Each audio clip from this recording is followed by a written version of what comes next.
एक विश्वास है, एक भरोसा है कि भगवान नाम यदि होता रहेगा, गुरु के द्वारा दिया गया नाम होता रहेगा, तो इस जीव का कल्याण अवश्य हो जाएगा।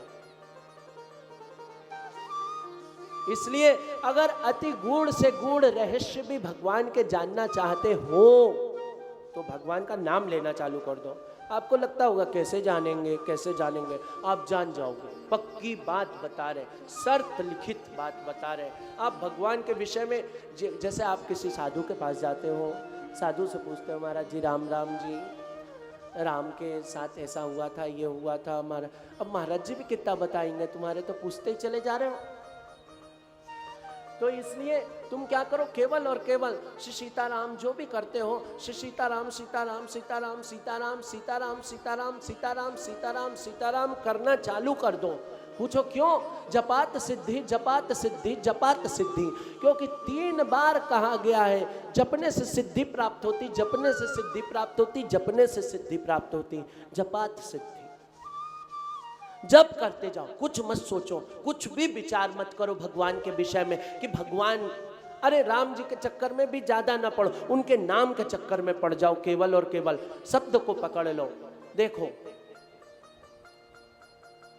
शब्द को पकड़ लो, फिर देखो तुमको श्री सीताराम जी सब अपने आप जनवा देंगे, अपने आप कि वो क्या है और क्या नहीं है। लेकिन बस एक बार, अच्छा आप लोगों को लगता होगा, आप लोगों को ये लगता होगा, ए बाबा जी, आप तो बाबा जी हो, आपके पास कोई काम धाम तो है नहीं, केवल एक यही है राम राम करो, अथवा तो कोई आ जाए उससे बतियाओ, नहीं तो पढ़ के सो जाओ। इसके अलावा आपके पास क्या है? हमारे पास तो बहुत सारे काम है। सुबह से उठना पड़ता है, बच्चों की चिंता रहती है, बच्चों की चिंता रहती है, अच्छा, टिफिन बनाना पड़ता है, ये करना पड़ता है, वो करना पड़ता है। ये सब बहानेबाजी नहीं चलेगी कुछ भी। तुम क्या बच्चों की चिंता कर रहे हो? तुम क्या कर रहे हो? तुम कोई चिंता नहीं कर सकते। जिसने करनी थी वो किया करता है बैठ के, तुम्हारी भी करता है बैठ के। इसलिए कभी भी अब कोई ये बहाना लगा दे, महाराज जी सुबह नहीं हो पाएगा, रात नहीं हो पाएगा, दिन नहीं हो पाएगा, तब नहीं हो पाएगा, जब नहीं हो पाएगा। जब हो पाए तब करो।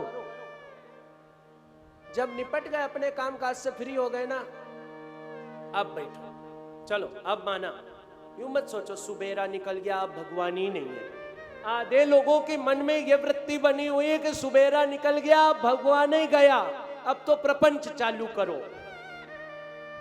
ऐसा है क्या कि सुबेरा निकल गया, 10-11 बजे तक निकल गया, अब भगवान नर्मदे हाथ, अब अपने अपने देखो? नहीं नहीं नहीं, हर क्षण हर पल भगवान उपस्थित हैं, तुम गायब रहते हो। ऐसा अपने मन में मत बनाओ सुबेरा हो गया बस अब भगवान की पूजा तो अब टाइम निकल गया, अब क्या करेंगे। अरे जब चाहे तब चालू करो उपासना,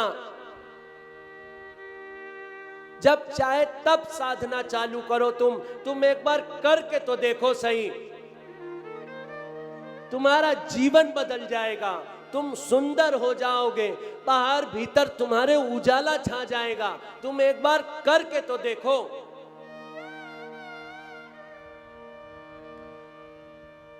साधक नाम जपहि लय लाए। ये जो साधक गण है ना, भगवान की जो साधना में लगे हुए हैं, नाम जपहि लय लाए, एक लय में नाम को जपा करते हैं। राम राम राम राम राम राम राम, एक लय में एक तरंग बनती है नाम जपने की। मंत्र माला और मन, सुनो बात को, फिर ना कहना कहीं पता नहीं लगा हमको।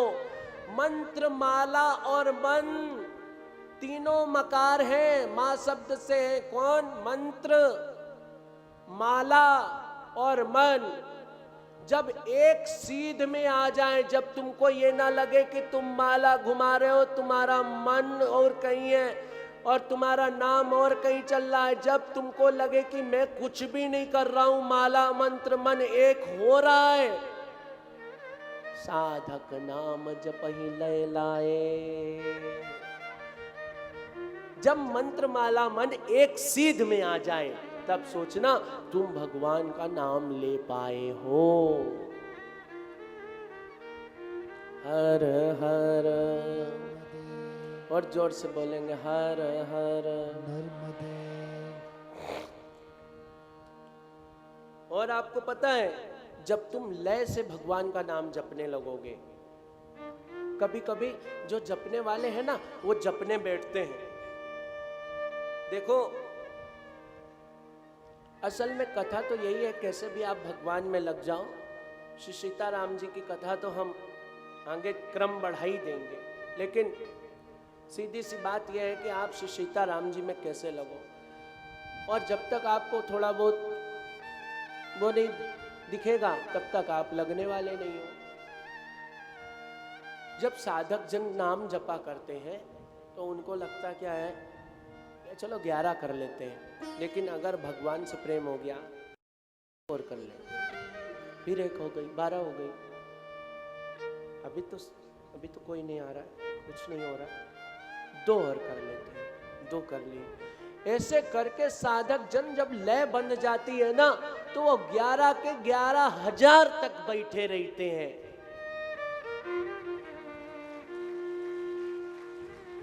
11 माला 11,000 में कब परिणित हो जाती है पता नहीं लगता। जब भगवान के चरणों में प्रीति लग जाती है और अपनी लय बंध जाती है। हमारी जो वीणा है, 7 स्वरों की वीणा, इसमें 7 चक्र है, मूलाधार, अधिष्ठान, स्वाधिष्ठान, अनाहत, विशुद्ध, आज्ञा, सहस्त्रार। 7 चक्रों की जो वीणा है, यह झनकार मानने लगती है, इससे अपने आप अनहद चालू हो जाता है। लेकिन ठीक है, नाम जपना तब तुमको पता लगेगा, ऐसे थोड़ी पता लगेगा। और लय लाए और होई सिद्ध अनुमादिक पाए। देखो, भगवान को जपने वाले के पास सब कुछ होता है। अनुमादिक, अणिमा, लघिमा, महिमा, ईशित, वसित, ये 8 सिद्धियां हैं।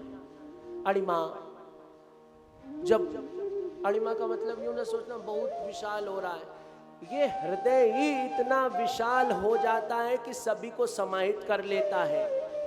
और जब कहीं लघिमा होना होता है तो इतना लघु हो जाता है, इतना लघु हो जाता है कि लघुता में ही प्रभुता दिखाई देने पड़ती है।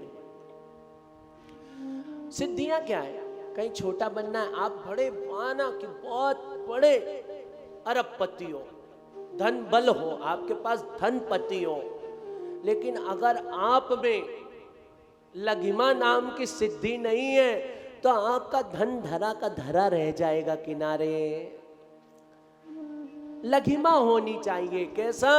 धनपति होते हुए भी, धनवान होते हुए भी, वैभववान होते हुए भी, ऐश्वर्यवान होते हुए भी हम कैसे, जो हमसे निम्न लोग हैं, जो निम्न स्तर के लोग हैं, उनको कैसे अपने गले में लगाएं, कैसे उनको अपने हार्ट से चिपका लें, कैसे उनसे संवाद स्थापित करें। कोई ऐसा दिख जाए, अरे भाई आजा, गले लगा लिया उसको, तब तो आप असली धनवान हो, नहीं तो आप कोई धनवान नहीं हो। आप धन के मद में केवल टेढ़े घूम रहे हो।